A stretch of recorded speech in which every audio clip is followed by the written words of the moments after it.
اعوذ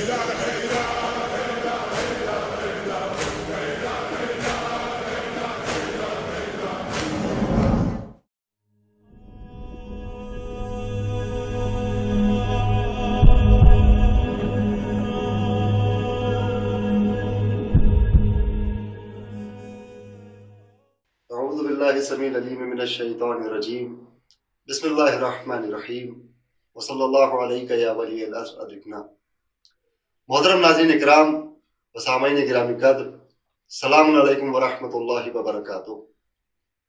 گریہ زہرا سلام اللہ علیہا بیت تطہیر پر حملہ، اعتراضات کے جوابات کا یہ پہلا ایپیسوڈ ہے کہ جس میں ہم حضرت فاطمہ زہرا سلام اللہ علیہا کے گھر پر جو حملہ ہوا اس دردناک واقعے پر اٹھائے گئے ایک سوال کا جواب دینے کی کوشش کریں گے انشاءاللہ۔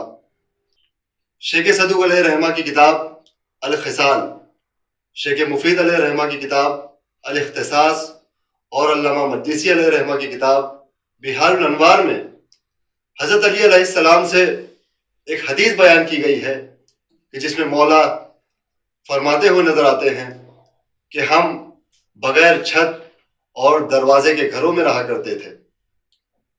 اس طولانی حدیث کی ایک مختصر سے جملے کو لے کر مخالفین سوء استفادہ کرتے ہوئے، اس کا مس یوز کرتے ہوئے ایک اعتراض لے کر آتے ہیں کہ جب حضرت علی علیہ السلام یہ فرما رہے ہیں کہ وہ بغیر دروازے کے گھر میں رہا کرتے تھے، تو حضرت فاطمہ زہرا سلام اللہ علیہا پر جو حملہ ہونے کی بات ہے، ان کے گھر کے دروازے کو جلائے جانے کی بات ہے، تو یہ بالکل بے بنیاد ہے اور یہ شیعوں کا خود کا گڑھا ہوا ایک واقعہ ہے۔ تو آخر کیا یہ سچ ہے؟ کیا واقعاً ایسا ہے؟ آئیے اس کا جواب دینے کے لیے ہمارے ساتھ تشریف فرما ہے ہمارے برادر عزیز جناب احسان جعفری صاحب۔ احسان بھائی السلام علیکم۔ علیکم السلام ورحمۃ اللہ۔ جیسا کہ آپ نے سنا کہ یہ اعتراض کیا جاتا ہے اور ان کتابوں کے حوالے سے اس اعتراض کو پیش کیا جا رہا ہے کہ جب دروازہ ہی نہیں ہوتا تھا تو یہ واقعہ کہاں سے ہوا؟ تو ہم چاہیں گے کہ آپ اس جواب کو اور اس اعتراض کے جواب کو ہمارے ناظرین کے لیے واضح کریں۔ جی بے شک۔ اعوذ باللہ السمیع العلیم من الشیطان الرجیم، بسم اللہ الرحمن الرحیم۔ السلام علی فاطمۃ الزہرا و ابیہا و بعلہا و بنیہا ولعنۃ اللہ علی قاتلیہا و قتلۃ ابیہا و بعلہا و بنیہا۔ گلزار بھائی، آپ جانتے ہیں یہ اعتراض کیوں کیا جاتا ہے؟ وہ اس لیے کہ اگر کسی طرح یہ ثابت کر دیا جائے کہ علی و فاطمہ علیہ السلام کے گھر دروازہ نہیں تھا، تو جب دروازہ نہیں تھا تو حملہ بھی نہیں ہوا، نہ دروازہ تھا نہ حملہ ہوا، نہ جناب زہرا سلام اللہ علیہا کی پسلیاں ٹوٹیں، نہ ان کے شکم مبارک میں حضرت محسن علیہ السلام کی شہادت واقع ہوئی۔ ان تمام مظالم کا بڑی آسانی کے ساتھ انکار کر دیا جائے گا، ظالمین کو بری الذمہ کر دیا جائے گا اور مذہب تشیع کو باطل قرار کر دیا جائے گا۔ اس لیے اس اعتراض کے تہہ تک جانا بہت ضروری ہے۔ اول تو یہ اعتراض بالکل ویسا ہی ہے جیسے کہ کوئی شخص اگر یہ کہے کہ بھوک کے مارے ہمارے پیٹ میں چوہے دوڑ رہے ہیں، تو کیا واقعی انسان کے جسم میں اس کے پیٹ میں چوہے داخل ہو کر دوڑنا شروع کر دیتے ہیں؟ یا اگر کوئی یہ کہے کہ پیاس کے مارے، پیاس کی وجہ سے کلیجہ منہ کو آ گیا ہے، تو کیا واقعی انسان کا کلیجہ منہ تک آ جاتا ہے؟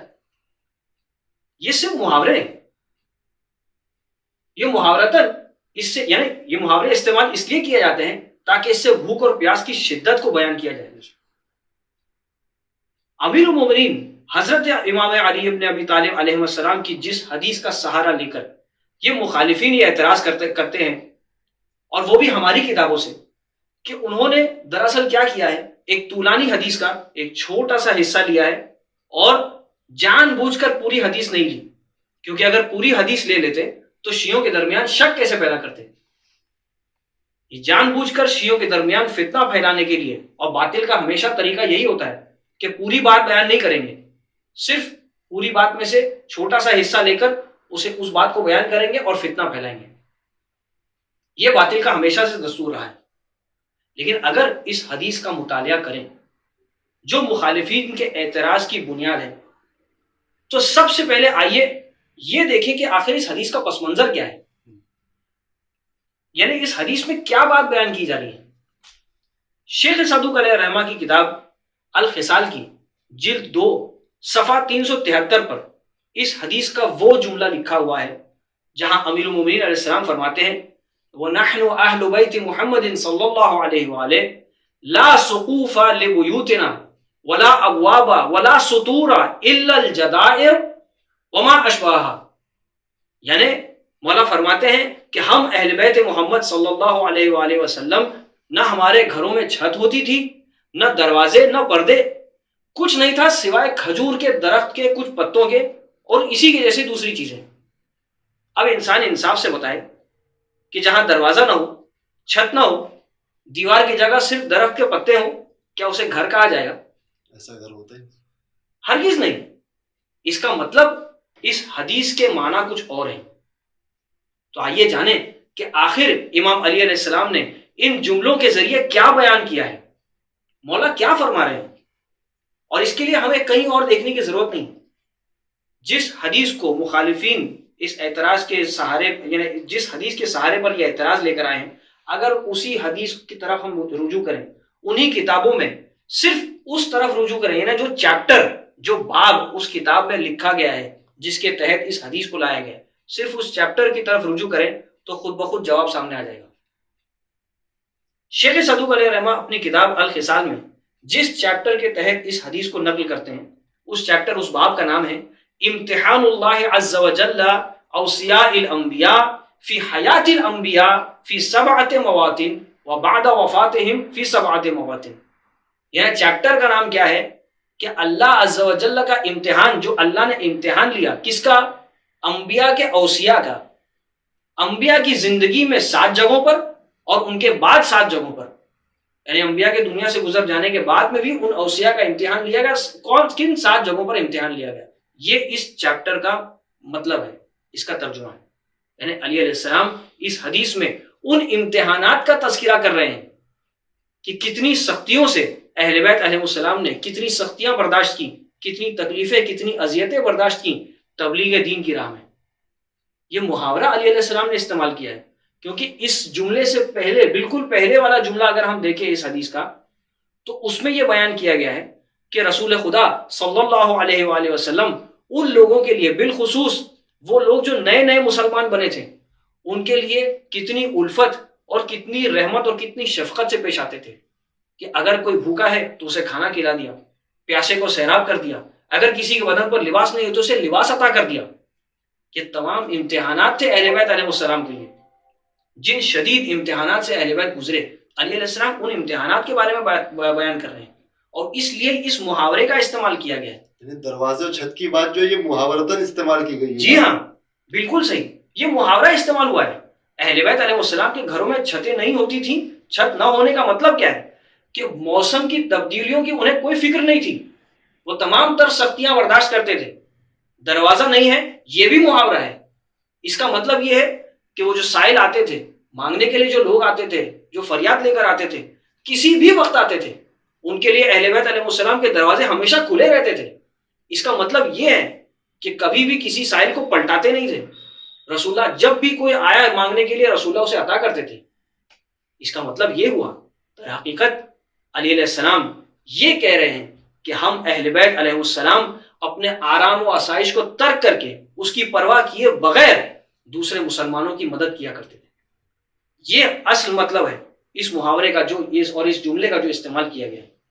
اسی طرح اگر ہم شیخ مفید علیہ الرحمہ کی کتاب الاختصاص کی طرف رجوع کریں تو اس کتاب میں جس چیپٹر کے تحت اس حدیث کو لایا گیا ہے، اس چیپٹر کا نام ہے کتاب و محنت امیر المومنین علی ابن ابی طالب علیہ السلام۔ انہیں پھر سے انہی سختیوں کا تذکرہ، انہی امتحانات کا تذکرہ، ان شدائد، ان مصیبتوں کا تذکرہ ہے کہ کس طرح اللہ نے علی علیہ السلام کا جو ہے، یعنی علی علیہ السلام کا امتحان لیا، اور پھر جو آخری حوالہ ہے بحار الانوار، علامہ مجلسی علیہ رحمہ اس بحار الانوار میں 38ویں جلد میں جو چیپٹر 62 ہے 62واں باب، اس میں علامہ مجلسی علیہ رحمہ جس چیپٹر یعنی وہ جو چیپٹر ہے جس کے تحت وہ یہ حدیث لے کر آتے ہیں، اس چیپٹر کا نام کیا ہے؟ باب نادر فیما امتحن اللہ بہ امیر المؤمنین علیہ السلام فی حیات النبی صلی اللہ علیہ وآلہ وبعد وفاتہ، یعنی وہ چیپٹر، وہ باب کہ جہاں اللہ نے مختلف طریقوں سے، مختلف طرحوں سے جہاں علی علیہ السلام کا کن کن طریقوں سے امتحان لیا ہے، رسول اللہ کی زندگی میں بھی اور رسول اللہ کے بعد بھی، اس کا تذکرہ ہے۔ یعنی تینوں کتابوں کا جو اعتراض جن سے لیا جا رہا ہے وہاں پر یہ مشکلات اور امتحان کے باب میں آیا ہوا ہے، یہاں پہ کوئی گھر کا اور دروازے کا تذکرہ نہیں ہے۔ بالکل صحیح کہا، اور یہ محاورے استعمال کیے گئے ہیں، یہ تمام تر چیزیں جو ہے علی علیہ السلام اس کے ذریعے صرف یہ بیان کر رہے ہیں کہ کتنی سختیاں اہل بیت علیہ السلام نے برداشت کی ہیں اسلام کو فروغ دینے کے لیے۔ اب یہاں وہ لوگ جو اس حدیث کو بنیاد بنا کر یہ اعتراض کرتے ہیں کہ علی علیہ السلام کے گھر میں دروازہ نہیں تھا، ان سے ہمارے دو سوال ہیں۔ پہلا سوال یہ کہ جیسا کہ ہم نے دیکھا شیخ صدوق علیہ رحمہ نے جس چیپٹر میں اس حدیث کو بیان کیا ہے، اس چیپٹر کا نام کیا تھا؟ کہ اللہ عز و جل نے نبی کے وصی کا امتحان لیا۔ تو وہ لوگ جو اس چیپٹر کی اس حدیث کا استعمال کر کے اعتراض پیش کر رہے ہیں، وہ اس بات کو کیوں نہیں قبول کرتے کہ علی علیہ السلام نبی کے وصی ہیں؟ یعنی اسی چیپٹر کی ایک حدیث کا ایک حصہ آپ لے رہے ہیں، لیکن جہاں سے چیپٹر وہ باب شروع ہو رہا ہے اس کو آپ پوری طرح سے نظر انداز کر رہے ہیں، اسے کیوں نہیں قبول کر رہے؟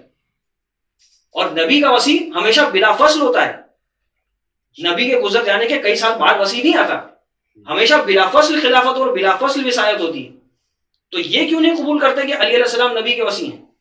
اور دوسری اور آخری بات یہ، اور آج کے لیے اتنا کافی ہے ہمارے خیال میں، کہ وہ لوگ جن سے علی علیہ السلام کے فضائل ہضم نہیں ہوتے اور وہ علی علیہ السلام کے مقابلے دوسروں کو بافضیلت بتانے کی بیہودہ اور ناکام کوششیں کرتے پھرتے ہیں، انہوں نے رسول اللہ صلی اللہ علیہ وآلہ وسلم کی مشہور و معروف حدیث جو فریقین کے درمیان مقبول ہے، جس میں رسول اللہ فرماتے ہیں کہ انا مدینۃ العلم وعلی بابھا، میں علم کا شہر ہوں اور علی اس کا دروازہ ہے، ان لوگوں نے اس حدیث کے آگے اپنی طرف سے کچھ جملے اضافے میں گڑھ دیے، صرف کچھ اور لوگوں کی فضیلت بیان کرنے کی اس کی کوشش میں، اور انہوں نے کیا جملے گڑھے؟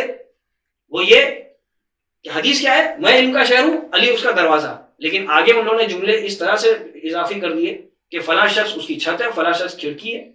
جب دروازے ہی کو آپ قبول نہیں کر رہے تو چھت اور کھڑکی کہاں سے آئی؟ اور جس حدیث کی بنا پر آپ اعتراض کر رہے ہیں اس میں چھت کا تذکرہ پہلے ہے، دروازے کا بعد میں، تو پہلے اگر انکار ہونا چاہیے تو چھت کا انکار ہونا چاہیے۔ تو یہ تمام تر یہ اعتراض بالکل بے بنیاد ہے اور صرف لوگوں کے ذہن میں، بالخصوص شیعوں کے ذہن میں ایک شک پیدا کرنے کی کوشش کی گئی ہے۔